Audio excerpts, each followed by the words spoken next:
Votre magasin Coop PGA Extra de Montmagny et l'espace santé Rachel Berry sont fiers de s'associer à CEMA TV pour la présentation de cette émission d'information. Toujours soucieuse d'être près de sa communauté, votre coopérative d'alimentation s'implique dans le mieux-être de ses 150 employés, à toujours satisfaire davantage ses 6150 sociétaires et à répondre en tout point à leurs besoins, supporter les organismes de bienfaisance et les entreprises du milieu. Votre magasin Coop PGA Extra de Montmagny, c'est tout ça et bien plus. Bonne émission! L'émission Bonjour Côte-du-Sud, une présentation du garage Corriveau Mariotech, 2 boulevard Taché-Ouest Montmagny, 88 248 3634.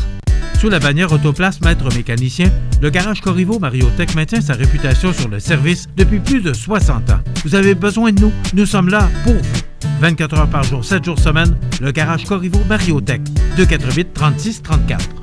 Les Caisses Desjardins de Montmagny-Lillet, fiers partenaires de l'émission Bonjour Côte-du-Sud. Les Caisses Desjardins de Montmagny-Lillet, fiers partenaires de l'émission Bonjour Côte-du-Sud. Tous ensemble, nous contribuons à faire rayonner des milliers de jeunes. Desjardins, toujours là pour faire briller la jeunesse. Mercredi 2 décembre 2020. COVID-19, 59 nouveaux cas confirmés en Chaudière-Appalaches. Bernard Généreux déplore le manque de prévoyance des libéraux fédéraux. Un nouveau schéma de couverture de risque en sécurité incendie dès le 1er janvier 2021 au Kamouraska. Un voleur de Lego recherché à Lévis. Québec pourrait interdire les rassemblements à Noël.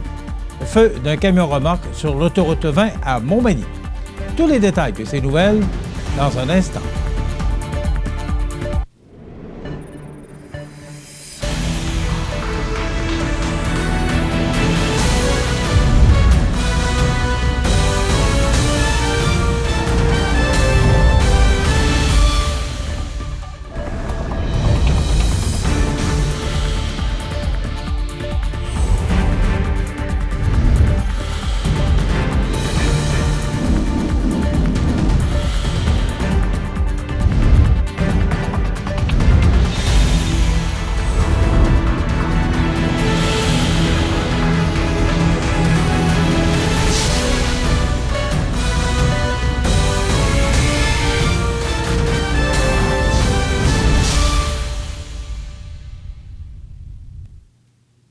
Bonjour, mesdames et messieurs. En date du 1er décembre, voici les principaux éléments en lien avec la situation de la COVID-19. Il y a 59 nouveaux cas confirmés en Chaudière-Appalaches pour un total de 5 399 personnes infectées. 31 personnes sont hospitalisées, dont 5 en soins intensifs. Le nombre de cas actifs est de 473. Un décès supplémentaire portant à 134 le nombre total de décès en Chaudière-Appalaches. La personne décédée provient de l'Hôtel-Dieu de Lévis. La direction du CIS, le CI3S de Chaudière-Appalaches, offre ses plus sincères condoléances à la famille et aux proches de ces personnes et leur fait part de son soutien dans cette épreuve. Pour la MRC de Lillet, on compte 94 cas au total pour 2 cas actifs. En ce qui concerne la MRC de Montmagny, on dénombre 214 cas au total pour 29 cas actifs. Pour celle des aides-chemins, on compte 113 cas pour 16 cas actifs de la COVID-19. Voici d'ailleurs les cas de COVID-19 selon les endroits de la région de Chaudière-Appalaches. Dans les CHSLD, 4 cas.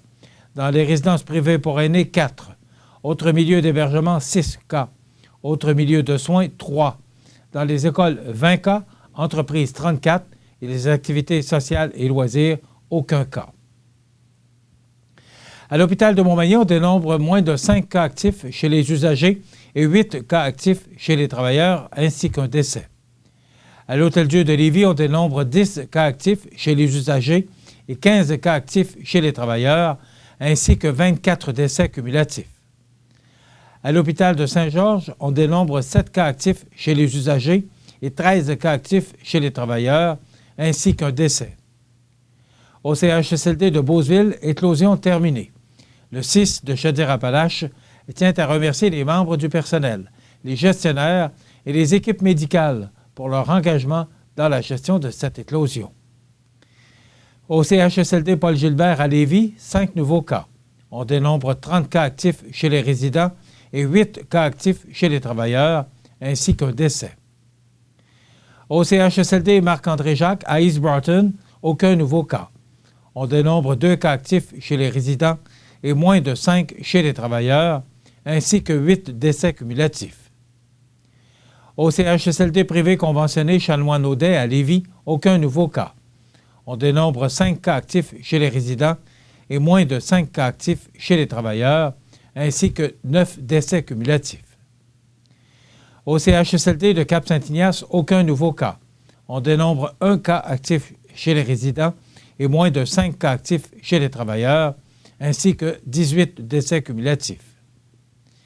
Résidence privée pour aînés Le Havre à Lévis, aucun nouveau cas. On dénombre 2 cas actifs chez les résidents.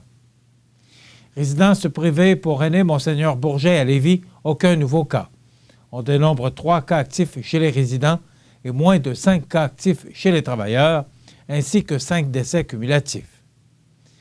Résidence privée pour aînés Les Marronniers à Lévis, aucun nouveau cas. On dénombre 4 cas actifs chez les résidents, ainsi que 6 décès cumulatifs. Résidence privée pour aînés Maison Louise-Élisabeth à Lévis, 2 nouveaux cas. On dénombre 2 cas actifs chez les résidents et moins de 5 cas actifs chez les travailleurs, ainsi qu'un décès. Le député conservateur de Montmagny-Lillet-Kamouraska-Rivière-du-Loup, Bernard Généreux, a réagi par voie de communiqué à la suite du dépôt de l'énoncé économique d'automne du gouvernement Trudeau ayant eu lieu le 30 novembre dernier. Voici d'ailleurs sa réaction. Alors que le gouvernement avait initialement prévu, en début de pandémie, un plan d'urgence de 107 milliards de dollars en mars 2020, à l'arrivée de la pandémie de COVID-19 au Canada, la projection du déficit annuel du Canada passe désormais à 381 milliards 600 millions de dollars, selon le scénario le plus optimiste. Cette facture pourrait grimper à 398 milliards de dollars si la crise sanitaire devait empirer au cours des prochaines semaines.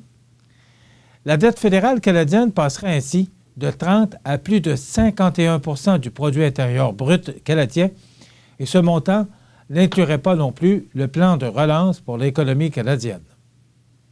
D'ailleurs, le gouvernement estime que ce plan coûtera entre 70 et 100 milliards de dollars au cours des 3 prochaines années. La dette atteindrait, tenez-vous bien, 1 400 milliards de dollars en mars 2024, soit plus du double de la dette initiale de 612 milliards de dollars en 2015, avant l'arrivée au pouvoir des libéraux de Justin Trudeau.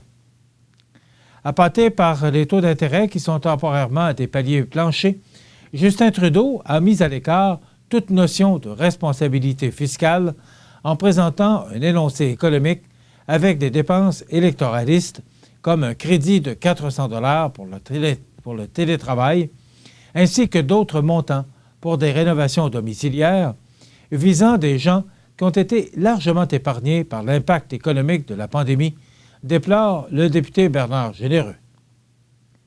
Les mesures d'urgence que nous avons appuyées et bonifiées en tant que conservateurs, telles que la subvention salariale, ne représentent que la moitié du déficit record de cette année. Alors le gouvernement doit expliquer comment il a fait ses calculs pour arriver à 400 milliards de dollars. Bernard Généreux dénonce également l'énoncé économique qui ne contient aucune nouvelle mesure concrète pour appuyer le secteur touristique autre que des garanties de prêt, d'autant plus que les retards des libéraux quant à l'obtention et la distribution de vaccins contre le coronavirus risquent de mettre en péril une reprise tant espérée du tourisme à l'été 2021. Pour leur part, d'autres pays prévoient déjà un déploiement rapide de vaccins cet hiver et au printemps. Le secteur touristique a été particulièrement foudroyé par la pandémie en 2020 et les secteurs de l'hébergement, de la restauration et de l'événementiel attendaient impatiemment du nouveau dans cet énoncé économique afin de prévoir leur grand retour en force à l'été 2021, a souligné le député Bernard Généreux. Les propriétaires de PME font tout pour garder l'espoir de passer à travers l'hiver et se reprendre au printemps. Mais quand Justin Trudeau dit que la majorité des Canadiens ne sera pas vaccinée ou ne sera vaccinée qu'en septembre 2021, Il vient d'annoncer la catastrophe pour plusieurs, et c'est absolument impardonnable, de conclure le député généreux. Réuni le 25 novembre dernier, le Conseil des maires de la MRC de Kamouraska a choisi le 1er janvier 2021 comme date d'entrée en vigueur du nouveau schéma de couverture de risque en sécurité incendie de la MRC. Cette décision vient conclure le processus de révision du précédent schéma. Ainsi, en vertu de la loi sur la sécurité incendie, un schéma de couverture de risque en sécurité incendie consiste en un plan d'action sur 5 ans qui définit les responsabilités des municipalités, des services d'incendie et de la MRC par rapport à la protection incendie sur le territoire de la MRC de Kamouraska. Orchestré en 3 grands axes, l'analyse des risques, la prévention et l'intervention, le nouveau schéma liste 8 objectifs réalistes de protection contre les incendies et les 53 actions requises pour les atteindre.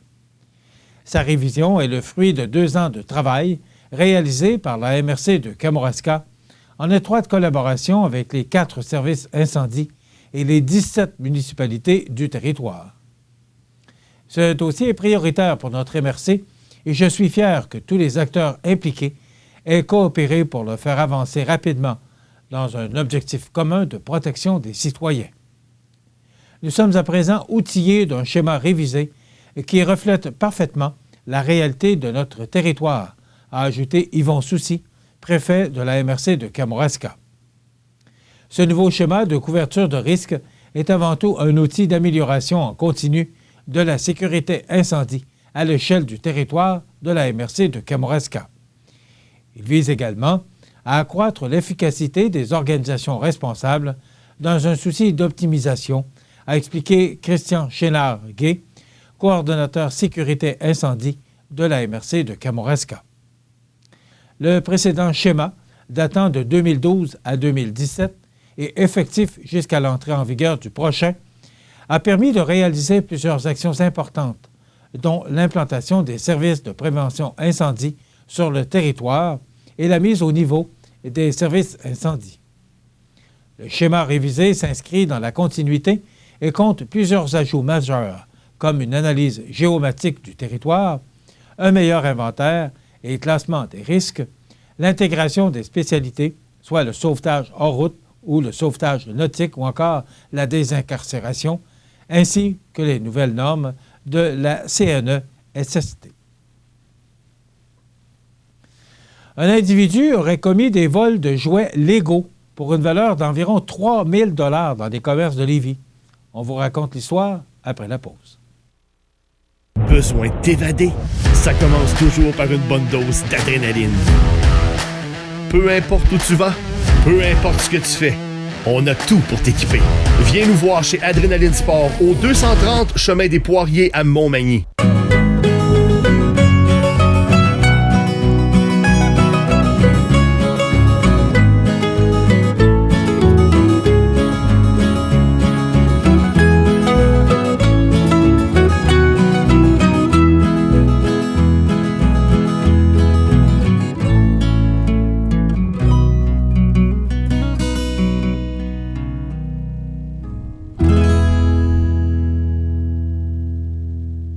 Vous regardez CEMA TV, le réseau d'information de la Côte-du-Sud.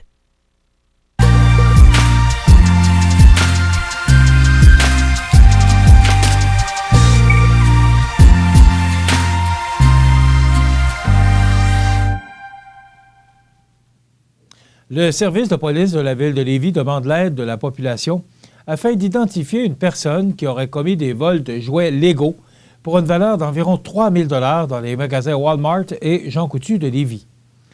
Le 24 octobre dernier, le suspect s'est rendu dans 3 commerces de Lévis et, en se promenant dans les allées, ce dernier plaçait les jouets dans des sacs réutilisables. Le voleur de Lego se déplace parfois à pied ou en quadriporteur. Des images captées dans un stationnement laissent croire que le larron circule dans un véhicule Dodge Caravan des années 2015 à 2017 de couleur foncée et possiblement adapté pour les personnes en fauteuil roulant. Si vous reconnaissez cet individu ou avez de l'information permettant de l'identifier, nous vous demandons de communiquer avec le service de police de la Ville de Lévis au 418-832-2911. Vous pouvez également communiquer avec le service de police de la Ville de Lévis sur leur ligne confidentielle au 418-835-5436 ou encore le 436 tel lien. Inquiet de la hausse des hospitalisations, François Legault et le docteur Horacio Arruda se donnent 10 jours pour décider s'ils annulent les rassemblements de Noël. Ils devront trancher la question de la capacité des hôpitaux du Québec à absorber une multiplication des cas de COVID-19 liés aux festivités. À l'approche de Noël, selon le Journal de Québec, le gouvernement se retrouve devant des choix déchirants. Je veux être transparent, puis je veux dire la vérité aux Québécois. Actuellement, on ne va pas dans la bonne direction, a déclaré le premier ministre en conférence de presse mardi. Le nombre d'hospitalisations, s'il continue à augmenter comme on le voit actuellement, malheureusement, ça ne sera pas possible d'avoir les 2 rassemblements à Noël. M. Legault annoncera sa décision le 11 décembre prochain, soit les Québécois pourront se réunir à 10 lors de 2 événements entre le 24 et le 27 décembre, soit les rassemblements seront carrément interdits. Pour le moment, aucun scénario de réunion plus modeste n'est envisagé. C'est que le réseau de la santé est sous pression. Mardi, 719 personnes étaient hospitalisées pour la COVID-19, dont 98 aux soins intensifs, et le Québec comptait 1177 nouveaux cas. Quand François Legault a annoncé son plan pour le temps des fêtes, le 19 novembre dernier, 651 personnes étaient hospitalisées. Le personnel du réseau de la santé, lui, est à bout de souffle. On est rendu à 6 542 employés qui sont soit en congé de maladie ou en retrait préventif, puis ça augmente chaque jour. Puis, dans un certain nombre d'hôpitaux au Québec, on approche de la limite du nombre de patients COVID qu'on peut traiter, a ajouté le premier ministre en brossant un sobre tableau. Ces propos ont trouvé écho chez les spécialistes. Déjà que les urgences du Québec débordent fréquemment, début janvier, la COVID-19 risque de s'inviter autour de la dinde cette année. On sait que la période des fêtes amène son lot de virus respiratoires et de pneumonie, ajoutant à cela la COVID-19. On craint beaucoup pour le système pour le temps des fêtes et surtout après, dit la présidente de l'Association des médecins d'urgence du Québec, la docteure Judy Morris. Elle se réjouit de la prudence du gouvernement Legault devant la hausse des hospitalisations, tout en disant comprendre la volonté des Québécois de se rassembler à Noël. C'est que les conséquences d'un débordement dans les hôpitaux auraient des répercussions importantes tant sur les patients COVID que pour les autres. D'autres dilemmes difficiles sont à prévoir. Par exemple, Québec craint de devoir délester des chirurgies dans les hôpitaux pour envoyer du personnel en renfort dans les résidences privées pour aînés, où la situation demeure préoccupante. S'il faut faire ce choix-là, on va être obligé de délester parce qu'il faut aller sauver des vies dans les résidences privées pour aînés, a illustré le ministre de la Santé, Christian Dubé, qui craint ce foutu mois de décembre. Et le réseau de la santé est déjà en rattrapage après avoir annulé des chirurgies au printemps dernier pour faire face à la première vague. Présentement, les salles d'opération fonctionnent seulement à 80 % en raison de la crise sanitaire. Pour être capable de rattraper les 130 000 chirurgies en retard qu'on avait au pire de la vague, il faudrait rouler à 115, à 120, parce qu'à 100 % on fait le travail qu'on fait d'habitude, dit M. Dubé. La docteure Judy Morris, elle, fait remarquer que les hôpitaux ont repris leurs activités habituelles, laissant moins de places réservées aux patients COVID qu'au printemps dernier. Il y a encore des gens qui ont des cancers et des accidents de voiture, souligne-t-elle. Un autre élément qui préoccupe au plus haut point François Legault est le fort achalandage dans les commerces. La vice-première ministre Geneviève Guilbeault annoncera d'ailleurs ce mercredi à 9h30 des mesures qui seront déployées dans les centres d'achat pour éviter une contamination durant le magasinage du temps des fêtes. Selon les informations de notre bureau parlementaire, Québec demandera aux inspecteurs de la CNESST et aux policiers d'intensifier leur présence afin de faire respecter la distanciation sociale entre les clients. En terminant, vers 14h20 lundi, la centrale d'urgence a reçu un appel concernant un camion remorque en feu sur l'autoroute 20 Est à la hauteur de Montmagny. Le conducteur du camion, ayant réussi à détacher sa remorque qui brûlait, les pompiers du service incendie de la ville de Montmagny ont ainsi rapidement pris le contrôle de la situation en éteignant le brasier. Par contre, la circulation à cet endroit a considérablement été ralentie, ne laissant qu'une seule voie pour les véhicules. Présentement, on ne connaît pas l'origine de l'incendie de la remorque, cependant, tout semble indiquer qu'il s'agit d'un bête accident. On ne dénombre d'ailleurs aucun blessé. Voilà ce qui complète notre bulletin d'actualité pour aujourd'hui. Si vous avez des nouvelles à nous transmettre, vous pouvez le faire en communiquant avec notre salle des nouvelles au 88 241 1313 poste 226. Ou encore, vous pouvez nous écrire à nouvelles@cmatv.ca. Vous pouvez également nous suivre, comme plus de 13 960 personnes le font maintenant, sur la page Facebook de cmatv.ca. Vous êtes à l'antenne du réseau de télévision CMA-TV, le média le plus regardé et le plus suivi, ce qui le confirme le média numéro 1 sur la Côte-du-Sud. Voilà, c'est tout pour l'instant. Dans quelques minutes, les prévisions de la météo, les heures de la marée et l'état des routes.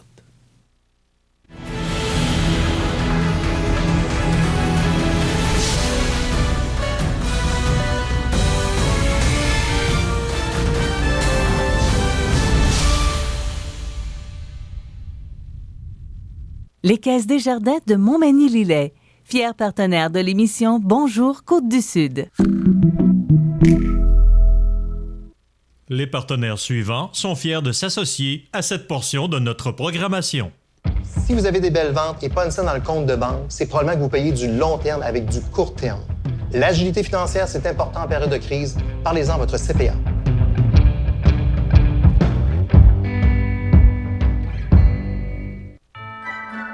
La grande guignolée des médias se réinvente. Le jeudi 3 décembre à 18h, assistez au spectacle de l'humoriste Karen Arsenault et du chansonnier Christian Paquette en formule virtuelle. Ce spectacle sera présenté en simultané sur les ondes de CMA-TV, Siki, Nous TV, le Facebook du journal Loi Blanche et du Club Lyon Montmagny au profit de la Saint-Vincent-de-Paul de Montmagny. Plus que jamais, on a besoin de vos dons pour aider les plus démunis. Jeudi 3 décembre, 18h, soyez solidaires. Vous regardez CMA-TV, le réseau d'information de la Côte-du-Sud.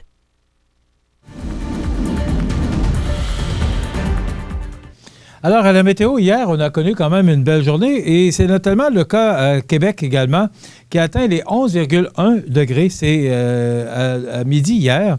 Le mercure devait même grimper jusqu'à 13 degrés en journée. Le sommet précédent pour un 1er décembre à l'aéroport Jean-Lesage était de 10,6 degrés et datait de 1962. Rien à voir avec les moins 18,6 degrés enregistrés à pareille date. L'an dernier, il faisait moins 18 et hier, il faisait plus 11. Les normales de saison, habituellement, sont de moins 2 degrés pour cette période-ci de l'année.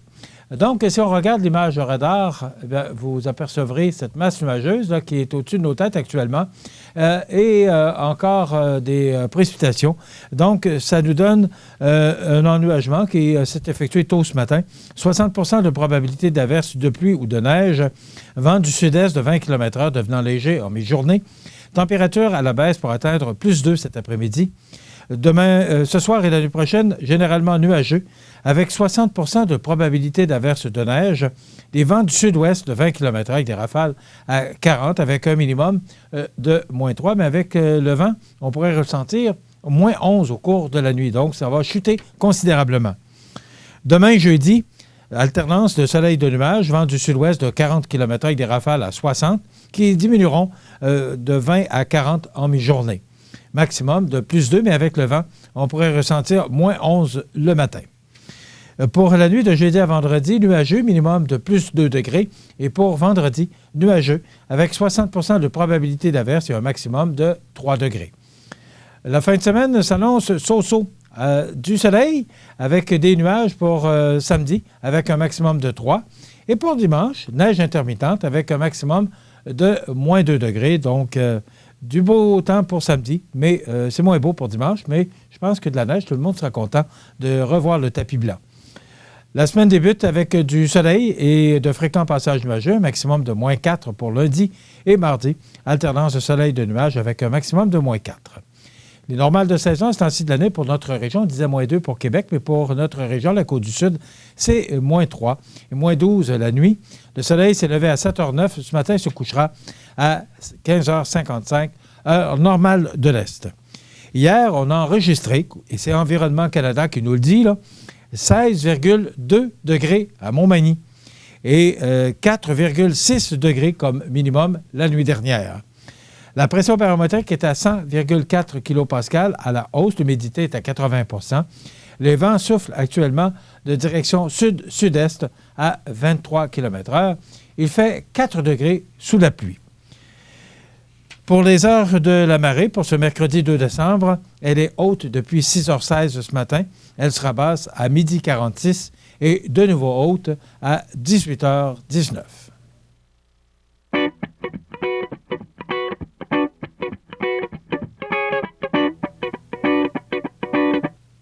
Alors, vous mentionnez que l'état des routes là, pour l'autoroute 20 et la route 132 qui mène de Lévis vers la Pocatière, c'est sur pavage. Également, toutes les routes secondaires qui mènent au sud de Bellechasse, au sud de Montmagny, la MRC de Lillet et également la MRC de Kamouraska, c'est sur pavage. Même les routes secondaires dans le haut du comté, c'est sur pavage. C'est beau partout. La Clinique dentaire Montmagny, c'est un service complet de dentisterie. 4 dentistes, un orthodontiste, un maxillofacial. C'est aussi l'équipe qualifiée d'hygiénistes, d'assistantes désireuses de répondre à vos besoins. La Clinique dentaire Montmagny, 63 Taché-Ouest, 248-2175. Dénoncer son patron, c'est payant. Dès le 23 novembre, rendez-vous sur la page Facebook du CAE Montmagny-Lillet pour dénoncer et faire connaître les bons coups de votre employeur depuis la pandémie. Au total, ce sont 1 000 $ en chèque cadeau qui seront remis parmi tous ceux qui auront dénoncé un bon coup. Tous les détails sur la page Facebook du CAE Montmagny-Lillet. Dénoncer son patron, c'est payant. Une collaboration de la Société de développement économique de Montmagny. Vous regardez CEMA TV, le réseau d'information de la Côte-du-Sud. Les anniversaires IGA vous sont présentés par votre magasin Coop IGA Extra de Montmagny, qui vous rappelle que bien manger, ça commence dans votre magasin Coop IGA Extra de Montmagny. Venez vivre la différence à votre magasin Coop IGA Extra de Montmagny. Eh bien, c'est aujourd'hui le 2 décembre, mercredi 2 décembre. Et justement, parlant du magasin Coop IGA, vous savez que cette année, il n'y a pas d'assemblée générale annuelle à la salle Édouard Bélanger comme on le fait normalement. Ce sera de façon virtuelle. Alors, c'est ce soir. Je vous invite à être là si vous voulez entendre les résultats de votre magasin parce que ça vous appartient. C'est une coopérative de la région, une belle coopérative, une belle entreprise. Alors, je vous invite à écouter ce soir l'Assemblée générale avec M. Francis Rouleau et Mme Danielle Letourneau, présidente du conseil d'administration. D'ailleurs, Mme Letourneau et M. Rouleau seront nos invités ce vendredi, justement, pour nous donner les grandes lignes de cette année qui vient de s'écouler. Donc, aujourd'hui, le 2 décembre, c'est l'anniversaire à Lise Nicole. C'est de la part de ses tantes Bossé. Bon anniversaire, Lise Nicole, en ce 2 décembre. Bonne fête, Françoise Boulay. C'est de la part du groupe des Petits Déjeuners. Alors, bonne fête, Mme Françoise Boulay, en ce 2 décembre. Et c'est l'anniversaire aujourd'hui à Marie-Catherine Nicole. C'est Jeannette qui vous souhaite bon anniversaire, Marie-Catherine Nicole, en ce 2 décembre. Bon anniversaire à un bon joueur de quilles, Steven Coulombe de Montmagny. C'est de la part de ses beaux-parents Yvonne et Jean-Marc, sa conjointe Isabelle et les enfants Léa et Antoine. Donc, bon anniversaire, Steven Coulombe. Bonne fête aujourd'hui à Louis-Nicole. C'est de la part de Jeannette. Alors, bon anniversaire Louis-Nicole en ce 2 décembre. Il y a beaucoup d'anniversaires chez les Nicole aujourd'hui. C'est l'anniversaire à Raphaël Nicole. Eh bien, Jeannette a pris soin de s'occuper de la famille pour souhaiter bon anniversaire. Alors, bonne fête Raphaël Nicole en ce 2 décembre. 281-1313 au poste 229 en tout temps, 24 heures par jour, 7 jours par semaine, pour faire comme ces gens qui ont souligné l'anniversaire des gens qu'ils apprécient, leur famille, des gens qu'ils aiment beaucoup. Donc, vous pouvez faire de même et le faire longtemps d'avance parce que nous, on met ça en filière et le jour venu, on se fait un plaisir de souligner l'anniversaire des gens que vous aimez, vos parents, vos amis.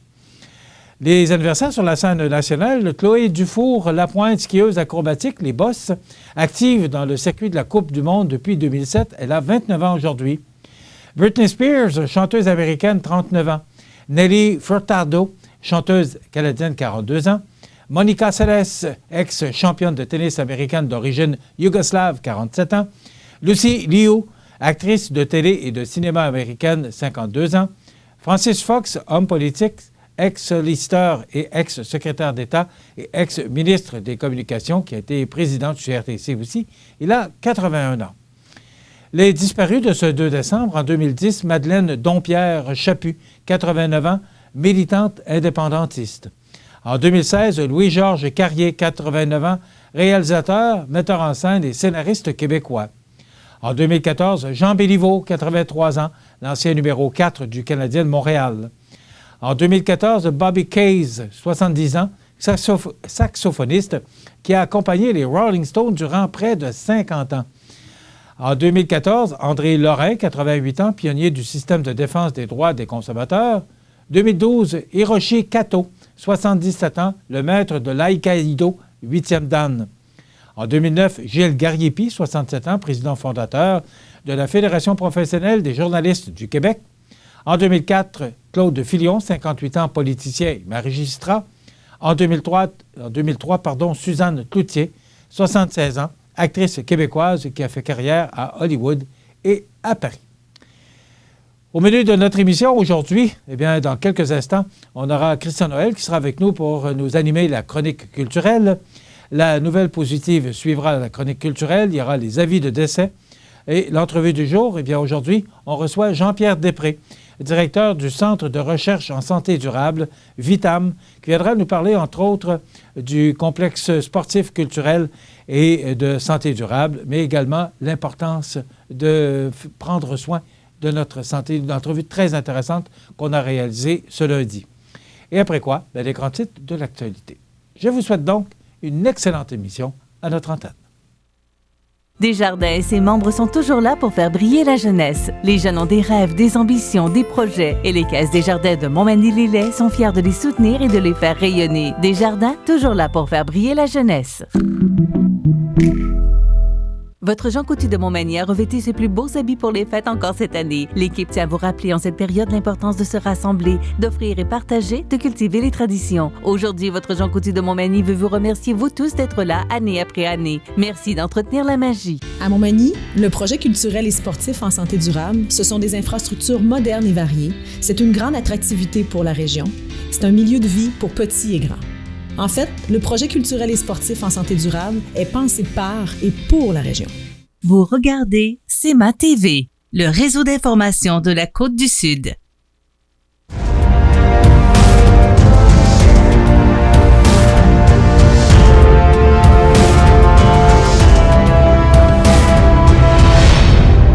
CEMA TV vous présente la chronique culturelle. Comme à tous les mercredis, Christian Noël, directeur général des arts de la scène de Montmagny, qui est avec nous pour nous parler de culture. Bien sûr, c'est la chronique culturelle. Christian Noël. Salut. À ma grande surprise, oui, bonjour. C'est d'abord bonjour, ça va bien? Oui. Christian, tu viens de nous annoncer une nouvelle programmation. Eh oui, une nouvelle programmation qu'on a lancée N'écoutant que ton courage. Écoute, tu sais, la définition de la folie, c'est de refaire toujours la même chose en espérant un résultat différent. Fait qu'on est là-dedans. On va dire une expression qui est typiquement québécoise. T'as la coin dure. Ouais. Hein? On a la coin dure, toute l'équipe, parce que tu sais, ça pourrait être démotivant un peu de se dire « Hey, on lance 35 spectacles entre le mois de janvier et le mois d'avril. » Mais sinon, on va faire quoi? On va attendre que ça passe. On va se dire, quand il y aura le virus, on va recommencer. Puis en attendant, on s'en va sur le chômage ou on fait du ménage dans les papiers. Tu sais, c'est pas ça l'idée de ça. C'est une entreprise culturelle. C'est un organisme qui est voué au développement de la culture et des spectacles sur la Côte-du-Sud. Alors, c'est ce qu'on fait. Et puis, on le fait coûte que coûte. Évidemment, on sait, on a pris nos précautions, pour pas dire on s'est padé en bon français. Non, on est dans le québécois, mais c'est correct. Oui. Alors, on a des spectacles de prévus en web diffusion. Le premier, le 9 janvier, c'est Will Bisson, un hommage à Bob Bissonnette. Celui-là, on le fait 100% virtuel parce que la zone rouge, normalement, se termine le 11 janvier. J'essaie de pas rire en le disant, qu'est-ce que tu veux.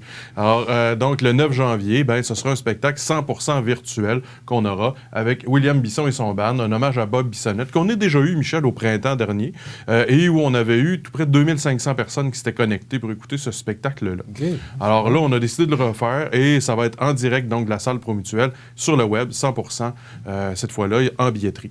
Alors, okay. Ça, lui, va être à la salle Promutuelle? Oui, il va être à la salle Promutuelle. Alors, il va y avoir notre équipe de techniciens, l'équipe d'artistes, et là, on le diffuse 100% virtuel. Ensuite de ça, on a un gros mois de janvier. Si Jean veut nous remettre l'image, peut-être on peut regarder ça.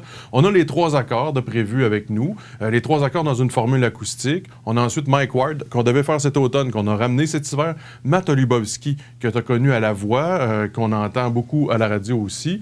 On continue notre série de spectacles avec les jeunes pour Fredo le magicien. Ça va être présenté les mercredis, une fois ou 2 semaines, dans le fond. Permets-moi juste de revenir sur les 3 accords. Mike Ward, ils vont être ici? Ils vont être ici. À la salle Édouard Bélanger? Si la zone le permet, en effet.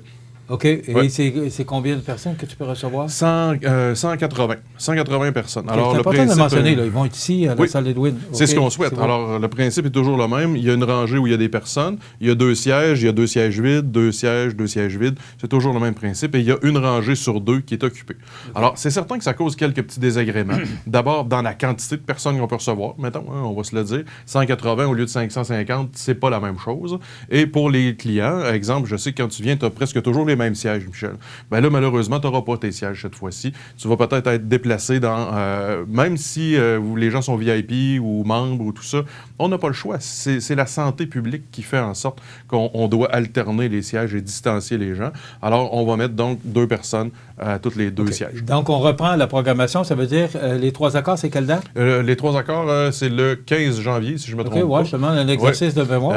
Oui, on en a quelques-uns. Alors oui, c'est le 15 janvier, effectivement, à 20h. Mike Ward ensuite le 16, Matt Olubowski la semaine d'après, le 23. Dominique Paquet, qu'on connaît évidemment, l'humoriste très connu, populaire, qui va être avec nous le 30 janvier. Et Colin Moore qu'on refait. Et puis, on aura aussi la chance de recevoir Lorraine Desmarais. Je ne sais pas si tu la connais, Michel, Lorraine Desmarais.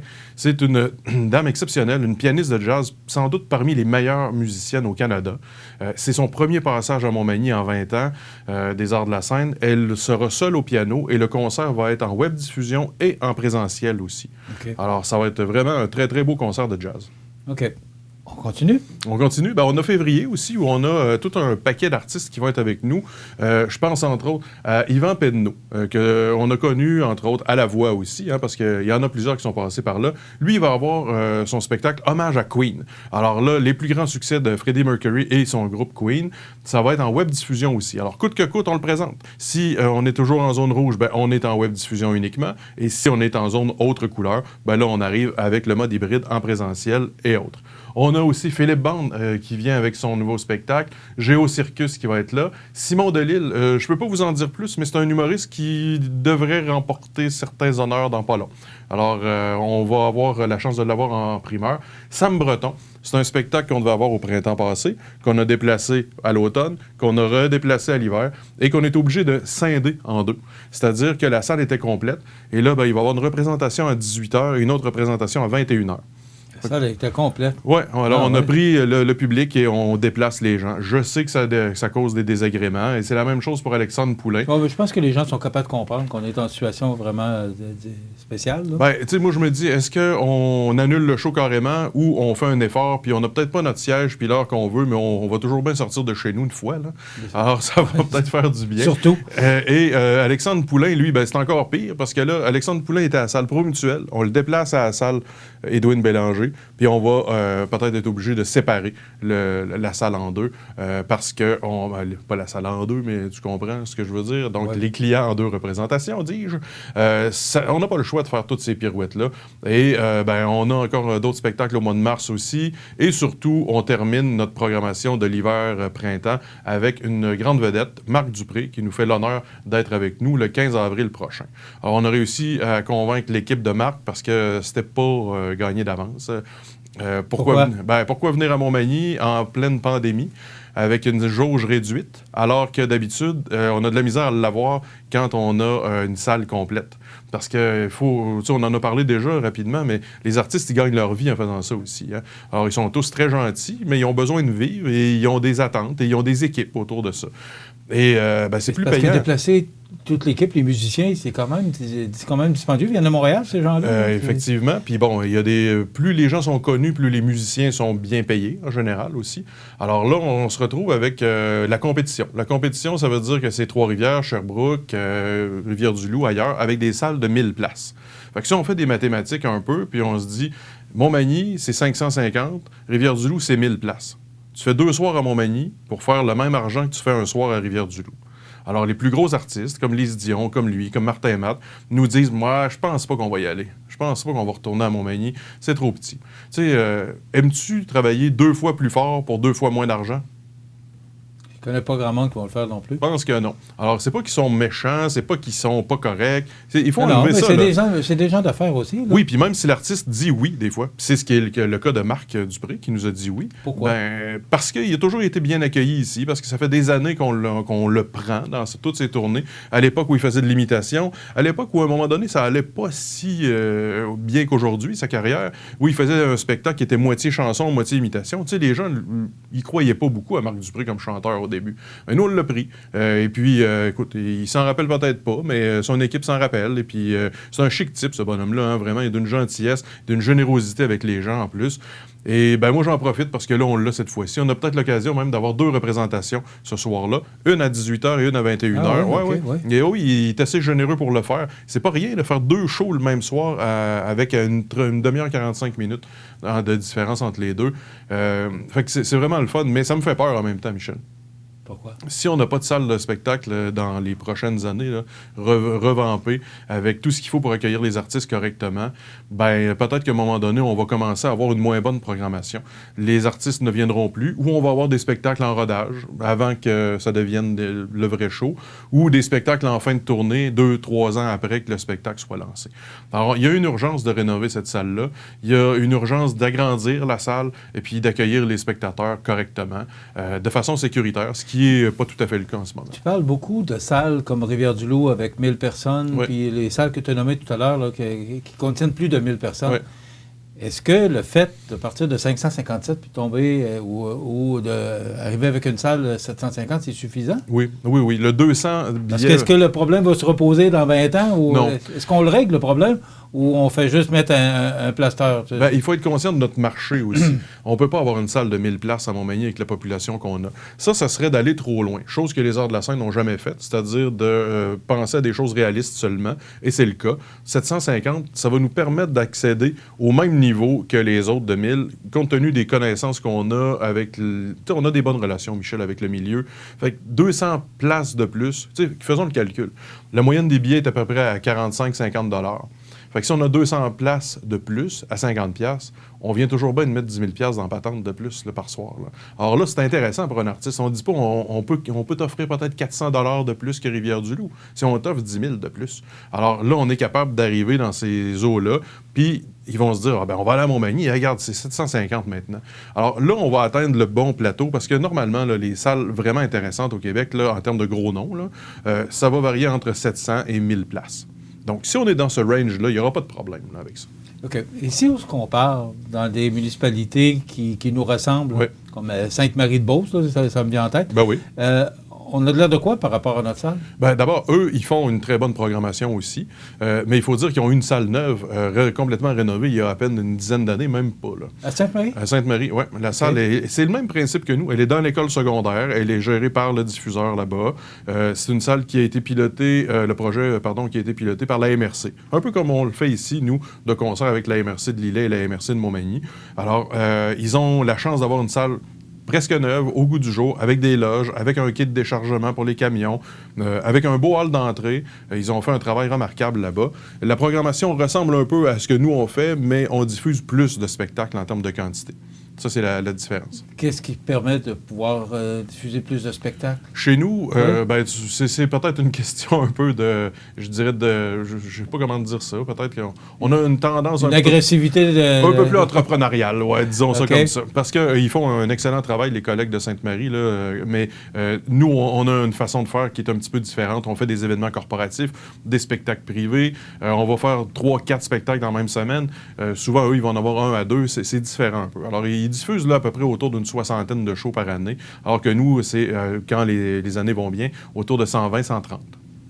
On en est où? Le projet est déposé, on le sait, on en a parlé la semaine passée, mais là, ça va. C'est quoi la prochaine étape? Parce que là, on a lancé un communiqué de presse, on a mis une photo pour montrer, et moi, j'ai trouvé ça le fun de voir là, le panneau qu'on a installé en face de l'école pour dire c'est ici le projet. Là. Et on voit que ça prend forme. Il y a beaucoup de gens qui s'impliquent là-dedans.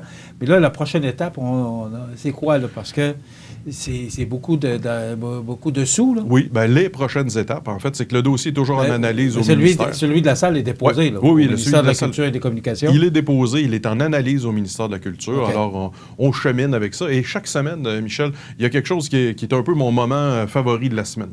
Depuis... je dirais peut-être 1 mois et demi, 2 mois. C'est la rencontre que j'ai tous les jeudis avec le scénographe.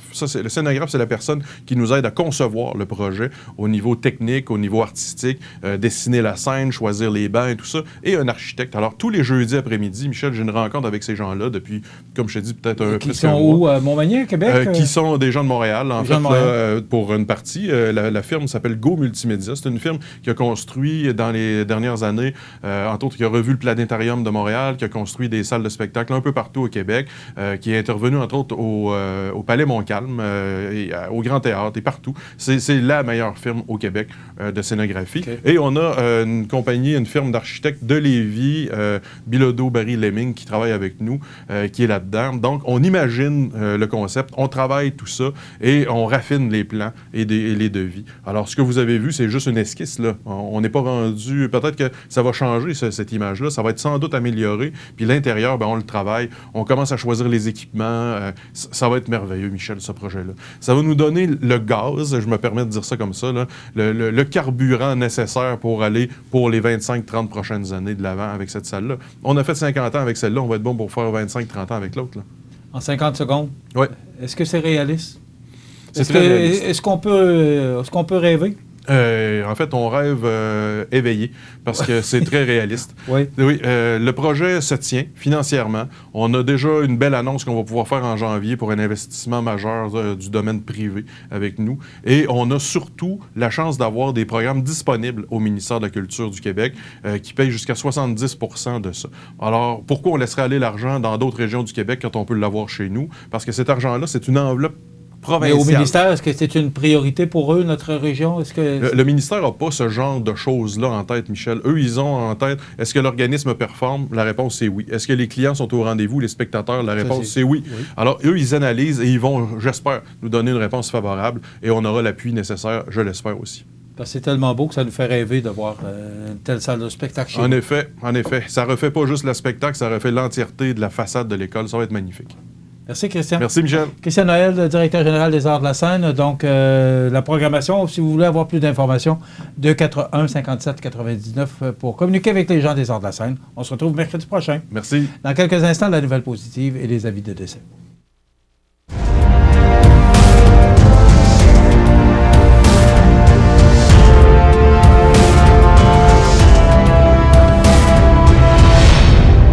CMA TV vous présente la chronique culturelle. En 1833, un jeune de 20 ans eut une idée. Une petite idée qui allait devenir un grand projet. Aujourd'hui, le rêve d'Ozanam est devenu réalité. Au Québec, depuis 1848, la Société de Saint-Vincent-de-Paul est là pour aider lors des pires catastrophes. Et c'est au quotidien qu'elle fait toute la différence, en donnant nourriture, meubles et vêtements à ceux qui en ont vraiment besoin. Depuis 165 ans,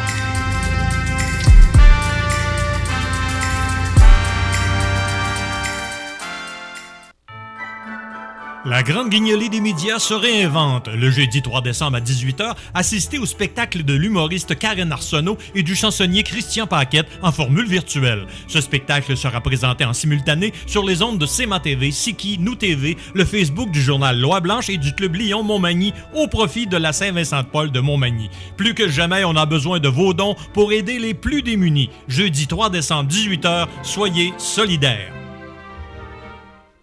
La nouvelle positive. Une présentation du Centre d'action bénévole des MRC de Montmagny et de Lillet. Organisme voué à l'amélioration de la qualité de vie des individus et des groupes par le bénévolat.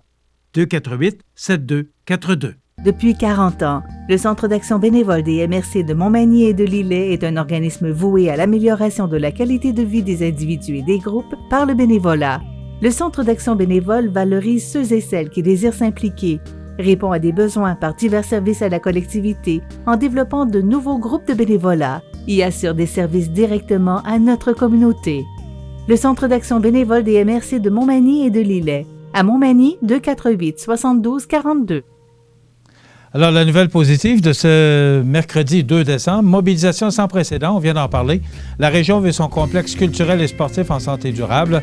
D'ailleurs, c'est avec fierté que les partenaires du projet du complexe culturel et sportif en santé durable ont posé le premier jalon du futur site récemment.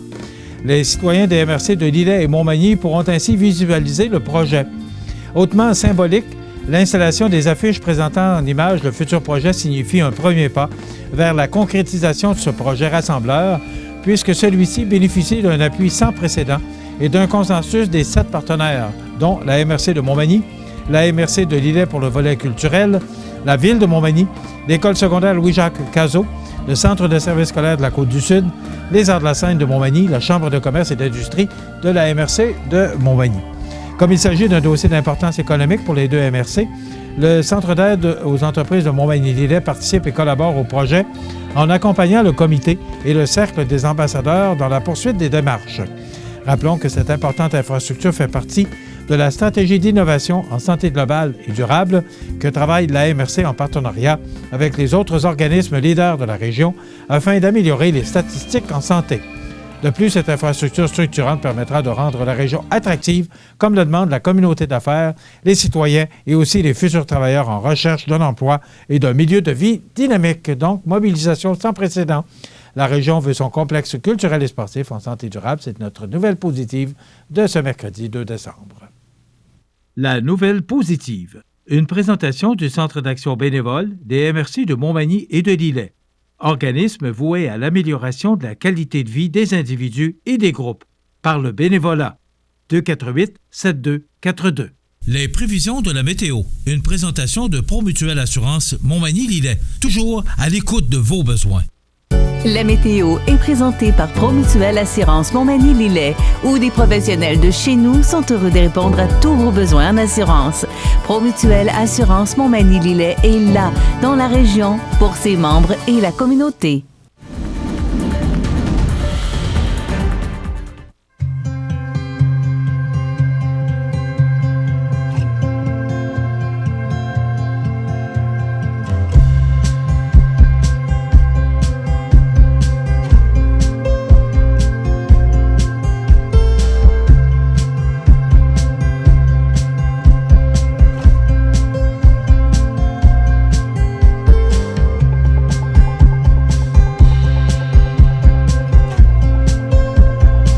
Vous regardez CMA TV, le réseau d'information de la Côte-du-Sud. Les partenaires suivants sont fiers de s'associer à cette portion de notre programmation.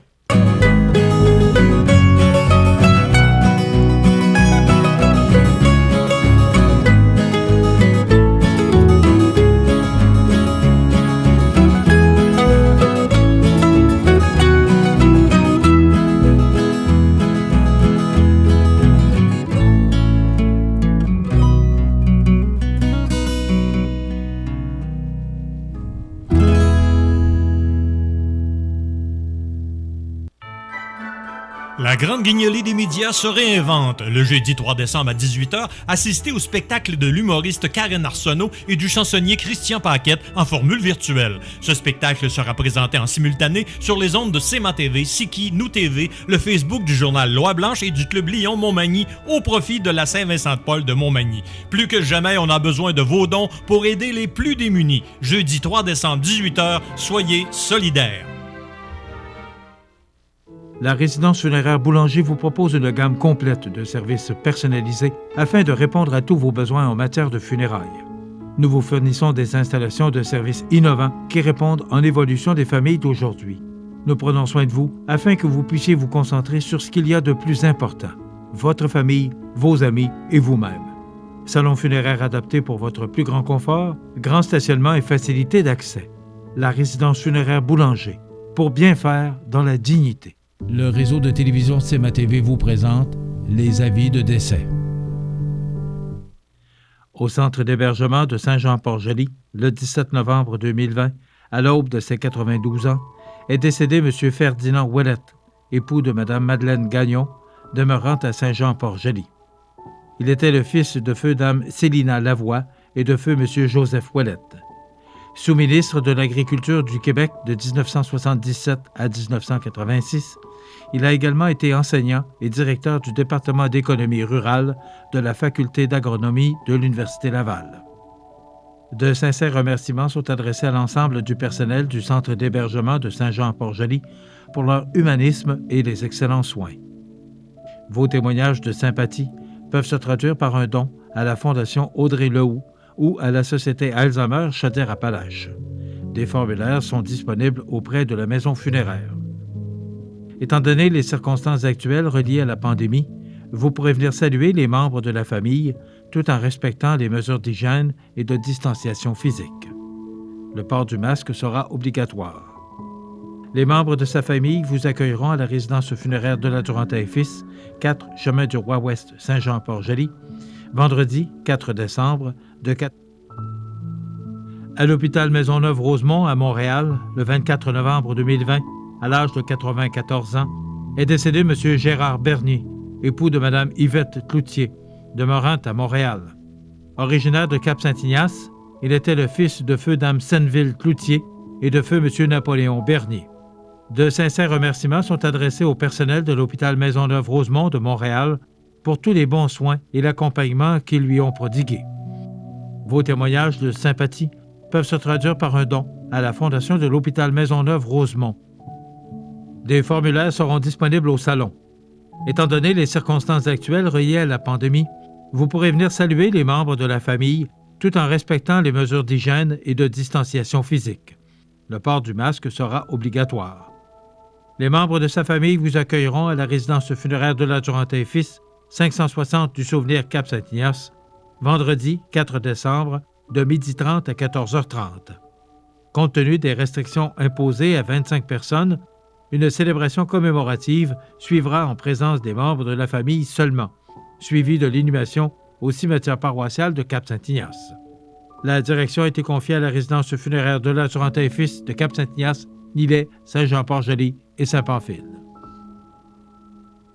À la Maison d'Hélène, à Montmagny, le 27 novembre 2020, à l'âge de 75 ans, est décédé M. Claude Fréchette, époux de Mme Hélène Ouellette et père de M. Louis et Marie-Claude. Il demeurait à Montmagny. En raison des circonstances reliées à la pandémie, il n'y aura pas de rencontre au salon et aucune cérémonie. Ses cendres seront déposées au columbarium de Montmagny. La famille remercie la Dr Michel Boulanger, la Dr Annie Mercier et la Dr Virginie Quirion.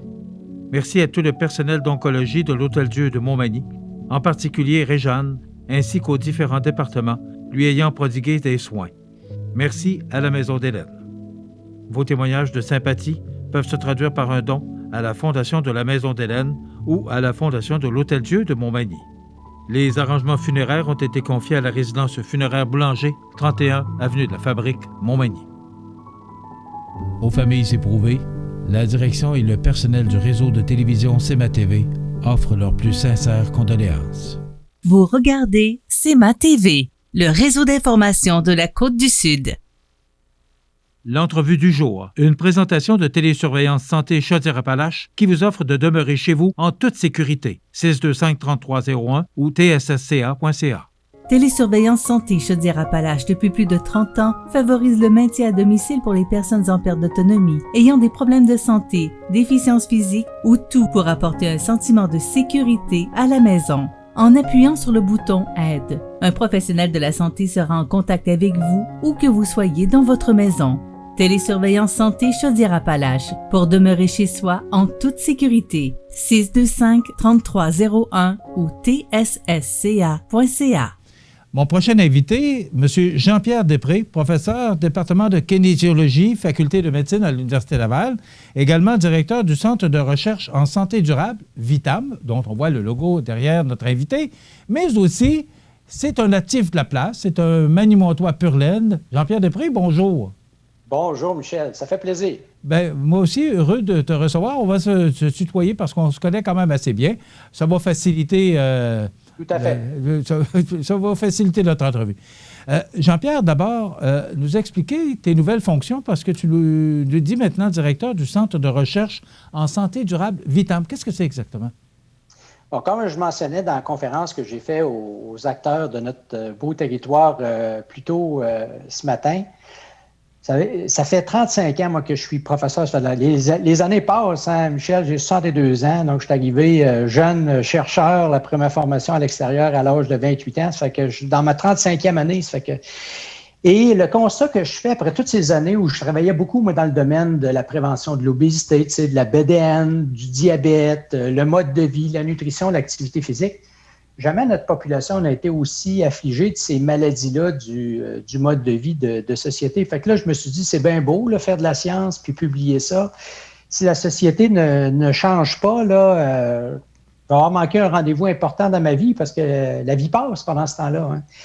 Et donc, en 2014, j'ai assumé pendant 5 ans la direction d'une organisation qui visait justement à jeter un regard différent sur la santé, qui s'appelait Alliance Santé Québec. Alors, on m'a, à l'époque, la vice-rectrice à la recherche de l'Université Laval, Sophie Damour, qui est maintenant notre rectrice à l'université, m'avait offert ce poste de direction-là. Et pendant 5 ans, donc, j'ai essayé de rallier les acteurs du grand territoire aussi autour des enjeux de santé. Puis ça m'a fait réaliser on a besoin d'un nouveau centre de recherche où on va se lever le matin, on va se coucher le soir en pensant à ces enjeux-là. La santé, c'est bien plus que la gestion de la maladie. Il y a un paquet d'enjeux sociaux, des enjeux économiques qui sont pertinents à la santé et au bien-être de la population. Et donc, on a rassemblé des chercheurs et on a fait une demande pour créer un nouveau centre de recherche auprès du Fonds de la recherche du Québec en santé. Et on a eu effectivement une subvention de 2,5 millions de dollars pour créer un nouveau centre de recherche. Et avec une démarche citoyenne, on a travaillé à se donner une nouvelle image, un nouveau nom. On en est très, très fiers. Donc, on s'appelle VITAM, Centre de recherche en santé durable. Imaginez-vous qu'avant, le nom de notre centre, c'était le Centre de recherche et soins et services de première ligne affilié. C'était un nom de technocrate, là. Alors que là, maintenant, bien, la population se reconnaît dans ce nom-là qui vise justement à travailler avec et pour les citoyens pour bâtir la société de demain en santé. Bon, Jean-Pierre, on parle beaucoup, surtout là, avec le projet de complexe sportif, culturel et de santé durable. Là, on parle beaucoup de santé durable. Est-ce que tu peux nous définir exactement, là, qu'est-ce qu'on entend par santé durable? Bien, la santé durable, c'est très, très simple, justement, quand on l'explique. Je fais des conférences grand public et puis les gens, quand finalement on leur expose les enjeux, premièrement, que ce n'est pas juste la gestion de la maladie. Ça, c'est une chose. Puis par ailleurs, bien, c'est de se bâtir un monde qui est compatible avec la santé puis le bien-être de la population, pas juste maintenant, mais aussi pour nos enfants puis nos petits-enfants, d'où l'importance de dire c'est de la santé durable dont on parle.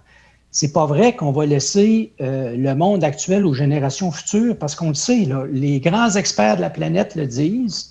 L'épidémie qu'on vit, entre autres, là, de COVID-19, c'est une conséquence d'un déséquilibre de la relation entre l'homme, les animaux, le monde végétal, la planète. On a perturbé cette relation-là. Ça, c'est pas Jean-Pierre Després qui vous invente une histoire ce matin, là. C'est les grands experts de la planète, incluant le fameux docteur Anthony Fauci, là, qui est le conseiller, le conseiller, quand il l'écoute, là, du président américain, une des sommités en matière de recherche en maladies infectieuses qui dit il y a un déséquilibre planétaire dans la relation entre l'homme et la planète. La planète. Et donc, on a besoin de se donner un projet de société qui va tourner autour, justement, de la santé durable. Fait que la santé durable, c'est pas la gestion de la maladie, c'est de configurer un modèle socio-économique qui est compatible avec la santé puis le bien-être de toute la population, de la naissance jusqu'à la mort, pour les générations futures aussi. Est-ce que, parce qu'on entend parler de plus en plus de santé, les gens prennent de plus en plus soin d'eux, est-ce que tu trouves que ça s'améliore ou est-ce que on est sensiblement la même chose qu'il y a 10 ans, il y a 20 ans, ou est-ce qu'il y a une amélioration par rapport à la santé des gens? Est-ce que les gens prennent, en tout cas c'est l'impression que j'ai, que les gens prennent de plus en plus soin d'eux? Bon, il y a deux constats à faire. Le premier constat, c'est que, puis je le dis souvent dans mes conférences, le système de gestion de la maladie, pas le système de santé, le système de gestion de la maladie, puis je le dis très respectueusement, garde les gens vivants. Ça, c'est extraordinaire. L'espérance de vie qu'on a au Québec, au Canada, est très avantageuse par rapport à l'espérance de vie de bien des pays dans le monde. Les Japonais puis les citoyens de Hong Kong ont l'espérance de vie la plus élevée.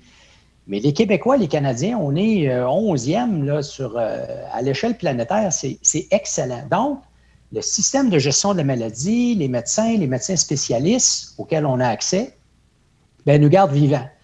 Le problème, c'est que de par notre mode de vie, bien, très, très tôt dans notre vie, dans la cinquantaine, la soixantaine, bien là, l'hypertension s'installe, l'obésité, la petite bédaine s'installe, le diabète, on prend des pilules, et puis là, bien, le cœur devient en insuffisance, les reins se mettent à mal fonctionner, il y a des gens qui se retrouvent en insuffisance rénale. Bref, on développe un paquet de maladies qui coûtent une fortune, qui coûtent des milliards de dollars à notre système de gestion de la maladie. On garde les gens vivants, mais les gens sont malades.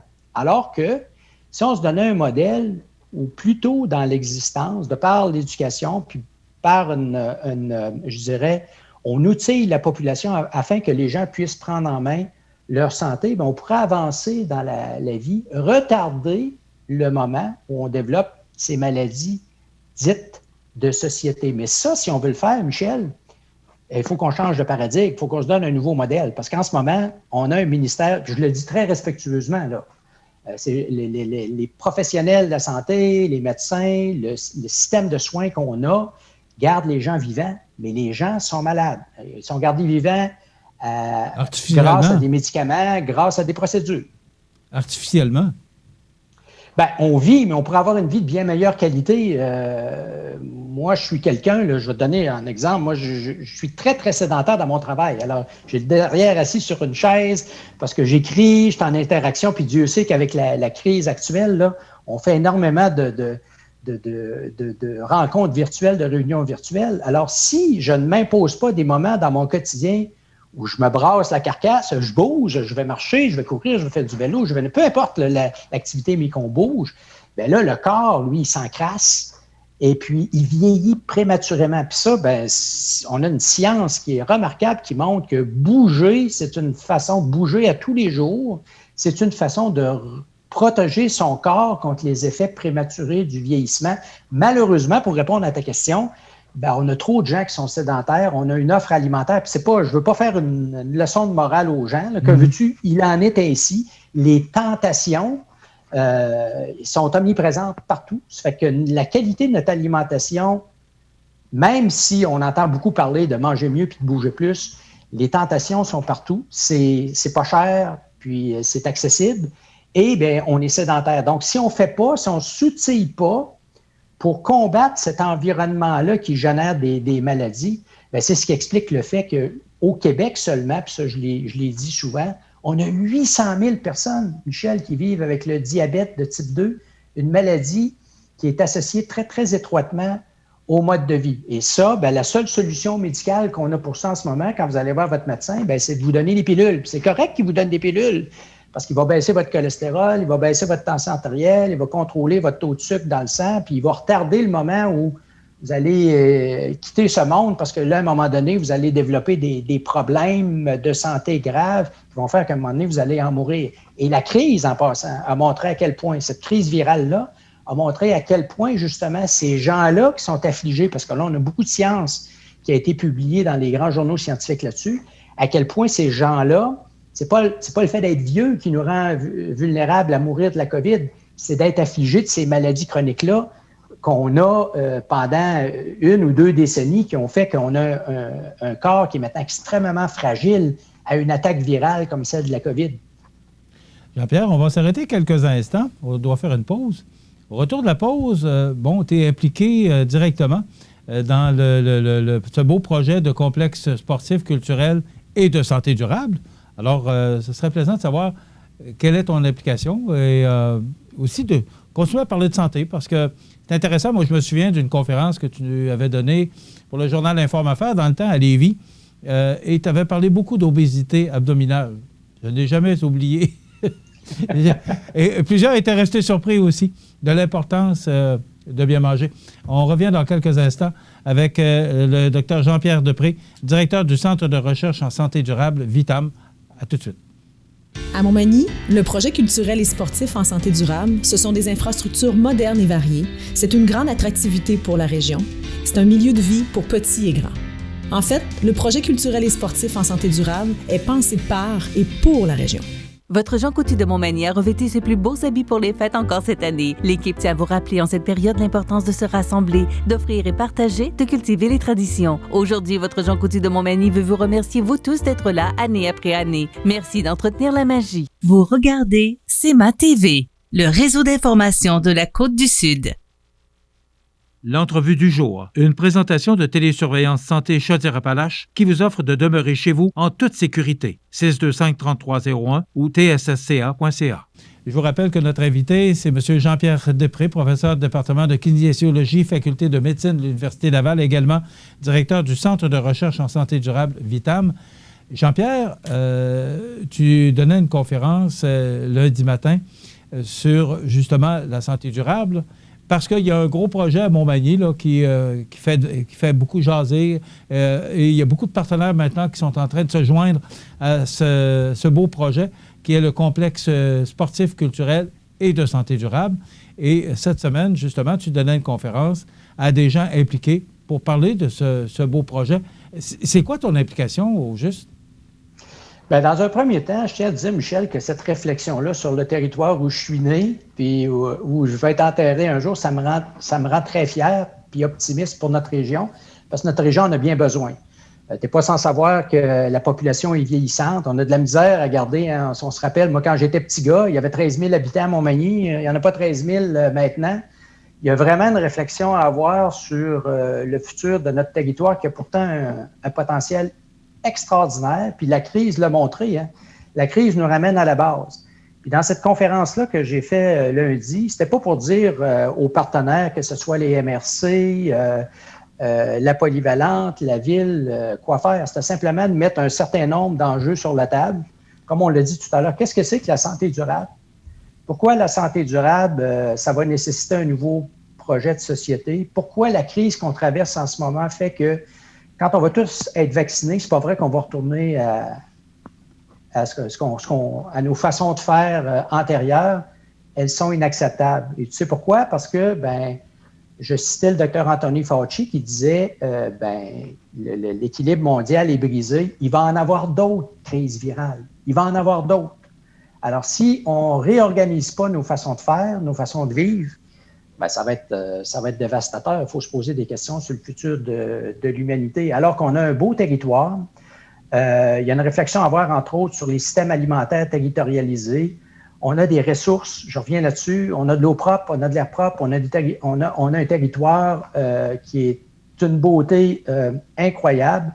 On a besoin de réfléchir collectivement. Puis moi, je ne suis que, encore une fois, je vois mon rôle dans cette réflexion-là comme étant celui qui va inciter notre collectif à réfléchir ensemble. Et ça, c'est très important à ce stade-ci. Il en va de l'avenir de notre territoire.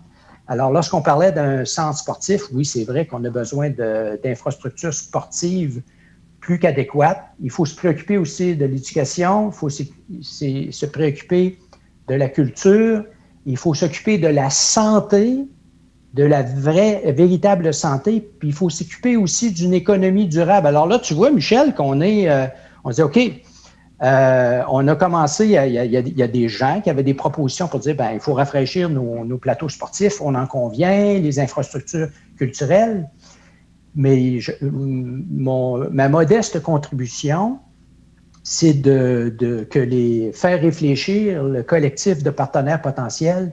Il y a quelque chose d'encore plus. Il faut se servir de ça comme une opportunité de bâtir finalement le territoire de demain, compatible avec la santé durable, une économie vigoureuse qui va être compatible avec la santé des humains, la santé animale, la santé de la planète. C'est ça, la santé durable. Alors moi, cette réflexion-là qui est amorcée, je trouve ça extrêmement productif. Et ça me rend plus optimiste pour le futur de notre région. Est-ce que la réflexion se fait bien, se passe bien? Est-ce que le message passe bien?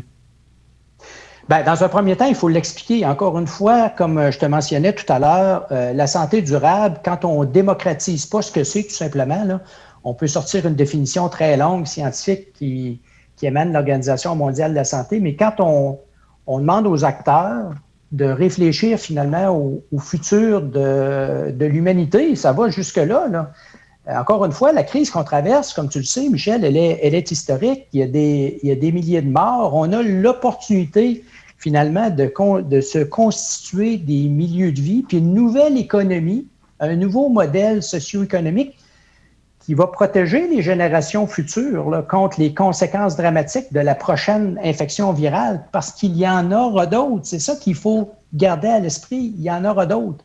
Et donc, quand on regarde notre magnifique territoire, on a tous les ingrédients pour se positionner sur le plan socio-économique. Là. Il y a une nouvelle économie à bâtir, puis ça, ça ne se fait pas en claquant des doigts et dire, là, on va passer de tel type de production à tel type de production, par exemple, agricole, pour que ce soit plus compatible avec la santé durable. Ça doit se faire avec et pour tous ces intervenants-là. Le Dr. Fauci a dit quelque chose dans sa conférence à laquelle je citais il y a 3 semaines. Il dit, vous savez, là, la crise qu'on traverse en ce moment, si on veut convaincre les plus sceptiques, c'est pas en leur imposant que la santé publique lui donne des ordres qu'on va mobiliser la population. C'est en amorçant des dialogues avec eux pour qu'on réfléchisse ensemble. Garder les conséquences, par exemple, de ne pas adopter un certain nombre de mesures qui sont compatibles avec la protection de toutes les couches de la société. Vous savez, en ce moment, là, ce qui se passe, les Magny-Montois, les Magny-Montoises, les gens de tout notre beau territoire, on a l'opportunité tous ensemble de sauver des vies humaines. C'est pas rien, là. Alors, indépendant, c'est pas vrai qu'il n'y aura pas de Noël. Je l'ai dit lundi matin, il va en avoir un Noël. Ça peut-être même que ça va être le plus significatif parce que tous ensemble, on va sauver des vies. On va sauver des vies. Noël, c'est la célébration de l'amour. Il n'y a pas de plus belle preuve d'amour qu'on peut se donner collectivement que de faire extrêmement attention pour être des vecteurs de communication de ce Moses de virus-là. Jean-Pierre, il nous reste 3 minutes. La pandémie, tu l'as mentionné, l'homme a abusé, je pense, des bontés de la planète. Et tu mentionnais il y a quelques instants qu'il va y en avoir d'autres pandémies, d'autres problèmes de virus. Justement, comment tu vois l'avenir? Parce que est-ce qu'on va réussir à vaincre? Là, on a trouvé, il semblerait en tout cas qu'on a trouvé l'antidote pour ce virus-là. Mais est-ce qu'on va réussir à combattre tous ces virus-là? Qu'est-ce qui nous attend? Je sais que tu n'as pas de boule de cristal, là, mais qu'est-ce qui nous attend? Parce que tout le monde trouve ça difficile, là, cette pandémie-là, mais il va en avoir d'autres, puis tu n'es pas le premier à le dire, et tu n'es probablement pas le dernier à le mentionner. Comment tu vois la planète d'ici? C'est ça. Alors, on peut simplement dire, on va tous être vaccinés, puis on continue à détruire la planète. Tu sais, Michel, il y avait avant le discours des Verts qui était vu un peu comme des huluberlus, là. On dit, mais eux autres, les Verts, ils veulent sauver la planète, mais ils se fichent éperdument du développement économique, là. C'est une combinaison des deux, là. On a besoin de se bâtir y a des opportunités de croissance là, en ce moment, puis on le voit. Regardez le nombre d'entreprises qui aiment faire la promotion d'un paquet de démarches compatibles avec la santé durable, là, que ce soit des vaches qui mangent de l'herbe. C'est un exemple presque caricatural que je vous donne là, mais tu comprends qu'il y a plusieurs en ce moment acteurs qui se disent non, on va se reconfigurer. Regarde l'exemple, par exemple, de l'autonomie alimentaire, le système alimentaire territorialisé. Alors, on a une pléiade de chercheurs puis d'acteurs en ce moment qui sont en train de... Et j'en fais partie, là, Vitam en fait partie, à réfléchir sur un nouveau système alimentaire territorialisé qui va être compatible, qui va nourrir de façon équitable et durable nos citoyens. Puis ça, c'est simplement pour vous donner un exemple. Comment on bâtit nos milieux de vie maintenant? Alors, les entrepreneurs, ceux qui développent, qui font le développement urbain, puis je vais citer la Ville de Québec où ils ont adopté une charte de santé durable. Lorsqu'ils réaménagent des infrastructures municipales, ils doivent rencontrer un certain nombre de critères pour que ça soit compatible avec justement la santé durable. Alors, tu vois que ce changement de paradigme-là, ben, il est sur la table en ce moment, puis il nous invite à bâtir le modèle social et aussi économique de demain. Cette crise-là peut être une opportunité, si on réfléchit tous ensemble, à bâtir un nouveau modèle socio-économique qui va être porteur pour les générations futures. Elle nous force à sortir le positif de tout ça, là, parce qu'il y en a. Tout à fait. Parce qu'il y en a. Oui, il y en a si on réfléchit ensemble collectivement. Faut pas, puis là, moi, c'est mon modeste souhait, encore une fois, là. J'en étais là lundi matin avec les partenaires simplement pour induire cette réflexion-là. Faut pas que ce projet-là soit imposé. Moi, je suis absolument convaincu que si on réfléchit tous ensemble, on peut développer un projet qui va être extrêmement porteur pour le futur de notre région, tant au niveau éducation, au niveau, encore une fois, plateau sportif, culturel, mais également socio-économique. Gardons à l'esprit qu'on a aussi à Montmagny l'Hôtel-Dieu de Montmagny, qui est un actif absolument incroyable. Ça, c'est quelque chose d'extraordinaire. Alors, vous voyez, si on met tous ces acteurs-là ensemble et qu'on réfléchit ensemble collectivement, il peut sortir de quelque chose de très, très porteur pour notre région. C'est malheureusement tout le temps qu'on a, Jean-Pierre, mais vous êtes invité dans nos studios quand l'occasion se prêtera, parce que vous êtes actuellement à l'Université Laval, mais vous êtes toujours le bienvenu. De toute façon, on va sûrement reparler de la santé durable puis du projet du complexe sportif, culturel et de santé durable. Jean-Pierre Després, directeur du Centre de recherche en santé durable Vitam, merci d'avoir été avec nous et on se donne un rendez-vous là, prochainement là, après les fêtes pour jaser à nouveau de la santé durable. Merci beaucoup d'avoir été avec nous. Merci Michel, à bientôt. OK, bonne journée. Voilà, c'était Jean-Pierre Després, qui est également professeur au département de kinésiologie, faculté de médecine à l'Université Laval, et aussi, c'est très important de le mentionner, il l'a dit également, il est natif de Montmagny, et il a dit qu'il sera enterré à Montmagny aussi. Alors, j'ai bien retenu ce que Jean-Pierre a mentionné, parce qu'il est très près de sa ville natale. On s'arrête. Dénoncer son patron, c'est payant. Dès le 23 novembre, rendez-vous sur la page Facebook du CAE Montmagny-Lillet pour dénoncer et faire connaître les bons coups de votre employeur depuis la pandémie. Au total, ce sont 1 000 $ en chèque cadeau qui seront remis parmi tous ceux qui auront dénoncé un bon coup. Tous les détails sur la page Facebook du CAE Montmagny-Lillet. Dénoncer son patron, c'est payant. Une collaboration de la Société de développement économique de Montmagny.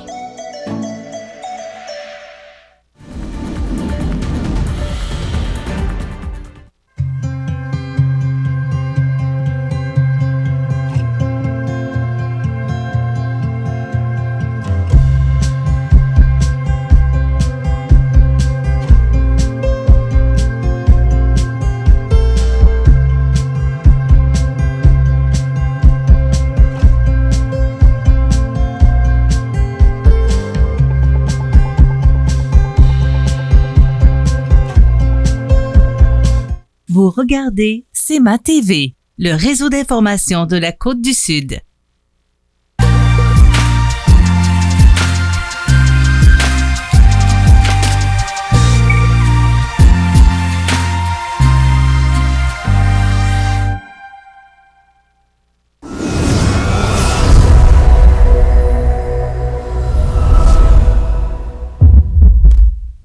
Alors, les grands titres de l'actualité de ce mercredi 2 décembre. Eh bien, d'abord, parlons de ce virus. Et oui, on n'a pas fini d'en entendre parler, alors aussi bien se faire une idée. 59 nouveaux cas confirmés à Chaudière-Appalaches. Donc, on a augmenté un peu par rapport à hier. On en avait 23. Mais quand même, on se tient sous la barre des 100 cas par jour. Et moi, c'est ce que je retiens. Et je vous parle des fois de dire, j'ose espérer, rêver qu'on puisse retomber en zone orange qui nous permettrait de réouvrir les restaurants puis de réouvrir les établissements qui sont fermés actuellement. Mais il semblerait que ce soit rêvé en couleur. Je ne pense pas que d'ici les fêtes, avec la conférence de presse qu'on a entendue hier du premier ministre, là, je ne pense pas qu'on va revenir à la zone orange. Du moins, je ne vais pas être pessimiste, là, mais j'ai l'impression qu'on va attendre après les fêtes pour en venir là. Bernard Généreux qui déplore le manque de prévoyance des libéraux fédéraux. C'est sûr qu'il déplore le déficit de plus de 380 milliards de dollars et ça pourrait aller à 398, ça pourrait aller à 400. C'est pas terminé. Le budget qui doit être déposé là, officiellement au mois de mars prochain. Donc, j'ai l'impression qu'on n'a pas fini d'avoir des surprises avec le gouvernement Trudeau. Naturellement, vous comprendrez qu'on est en situation de pandémie. Donc, c'est un peu hors de l'ordinaire. Mais d'ici au prochain budget, là, ça pourrait ressembler à une dette de 1400 milliards de dollars. 1400 milliards. Et moi, ce que je me pose comme question, c'est comment on va faire? Parce qu'il y a toujours, on emprunte, mais à un moment donné, il faut remettre notre dette. Et même si les intérêts sont bas, oui, actuellement, ça nous avantage parce que les intérêts sont très bas. Mais à un moment donné, comme toute chose a une fin, toute bonne chose a une fin, les intérêts vont se mettre à remonter. Il va arriver quoi? Alors, imaginez-vous ce qu'on va payer seulement en intérêts sur le budget fédéral. C'est pas plus drôle du côté provincial, c'est sûr que c'est moins gros, mais quand même, on parle de 15 milliards de déficit pour cette année. C'est quand même beaucoup pour le gouvernement du Québec. Un nouveau schéma de couverture de risque en sécurité incendie dès le 1er janvier 2021 au Kamouraska. On avait déjà ce schéma de couverture de 2012 à 2017. Et là, on revient avec un plan pour ce plan renouvelé jusqu'en 2026. Un voleur de Lego recherché à Lévis. Eh oui. Ça coûte trop cher des Legos, alors ils préfèrent les voler que de les acheter. Québec pourrait interdire les rassemblements à Noël. Moi, ce que je retiens là-dedans, c'est pourquoi le premier ministre, hier, il a annoncé qu'il prendrait une décision le 11 décembre. Pourquoi le 19 novembre, il a dit, bon, bien, on aura droit à 2 rassemblements de 10 personnes entre le 24... on a dit au début, 19 novembre, que du 24 au 27, on aurait le droit de recevoir pour 10 personnes pendant ces 4 jours. La semaine suivante, on a dit non, là, ça va être seulement 2 jours sur 4.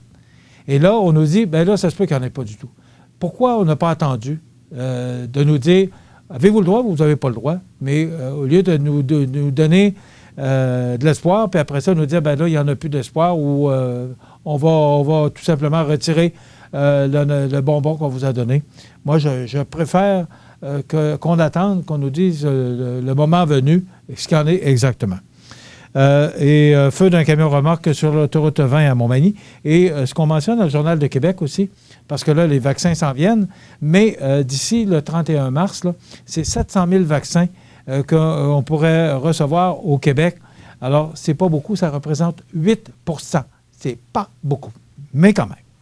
Ce qui est important, c'est de savoir que le vaccin s'en vient. C'est ça qu'il faut retenir. Demain, c'est notre chronique culinaire avec Benoît Tardy, du magasin Coop IGA, et Andréane Fortin, conseillère à l'action bénévole dans le cadre de la semaine des bénévoles. Et aussi, vous informer que ce soir, c'est l'Assemblée générale annuelle du magasin Coop IGA Extra de Montmagny. Donc, ce sera de façon virtuelle. Alors, vous pouvez vous rendre sur le coopmontmagny.com pour recevoir toutes les directives là, pour aller suivre l'Assemblée générale. Et on recevra les gens d'IGA vendredi matin. Bonne journée. Vous regardez CEMA TV, le réseau d'information de la Côte-du-Sud. La Grande Guignolée des médias se réinvente. Le jeudi 3 décembre à 18h, assistez au spectacle de l'humoriste Karen Arsenault et du chansonnier Christian Paquette en formule virtuelle. Ce spectacle sera présenté en simultané sur les ondes de CMA TV, Siki, Nous TV, le Facebook du journal Loi Blanche et du Club Lyon-Montmagny au profit de la Saint-Vincent-de-Paul de Montmagny. Plus que jamais, on a besoin de vos dons pour aider les plus démunis. Jeudi 3 décembre, 18h, soyez solidaires. Desjardins et ses membres sont toujours là pour faire briller la jeunesse. Les jeunes ont des rêves, des ambitions, des projets et les caisses Desjardins de Montmagny-Lillet sont fiers de les soutenir et de les faire rayonner. Desjardins, toujours là pour faire briller la jeunesse. L'émission Bonjour Côte-du-Sud, une présentation du garage Corriveau Mariotech, 2 boulevard Taché-Ouest Montmagny, 418 248 3634.